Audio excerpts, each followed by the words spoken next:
Čia atėjo viskas nuo vaikystės. Geriausia dovana būdavo kalėdom, tai plastilinų dėžė. 16 metų man, kai suėjo, aš iš namų pabėgau, įstojau į taikomąją dailę ir sakiau, kad aš būtinai dirbsiu su metalais.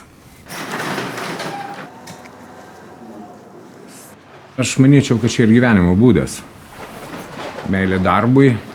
Aš darau tą, ką mokinausi. Man gyvenime gal pasisekė. Kažkaip pataikiau į tą, aš išmokau, visada siekiau savo tikslo, norėjau tą daryti ir labai džiaugiuosi, kad man pavyko. Tas, kas jau yra seniai padaryti, man visiškai neįdomu. Man turi būti keisti dalykai.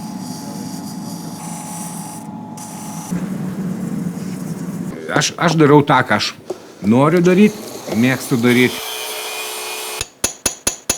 Kai sprogo pečius 3 kartus koks yra sprogęs ir išbėgo bronzą ant galvos. Tai buvo, sakau, daugiau nieko nebedarysiu. Metalas yra metalas, iš tikrųjų. Tai per 12 metų 3 kartus sprogo krosnis. Ir žinau, dėl ko. Po to jau 4-5 nebesproginėja. Bet reikėjo 3 sprogimų, kad suvokti, kodėl. Kai nesigaunu, labai pergyvenu. Nemėgu ir rytoj darau iš naujo. Kadangi aš esu užsispyręs, man turi gautis. Į priekį veda pyktis vien dėl to, kad tu per daug sustabarėjai, nieko nedarai, o jeigu šiandien nieko nedarau, rytoj pradedi pykti, pradedi daryti. Mokiausi daryti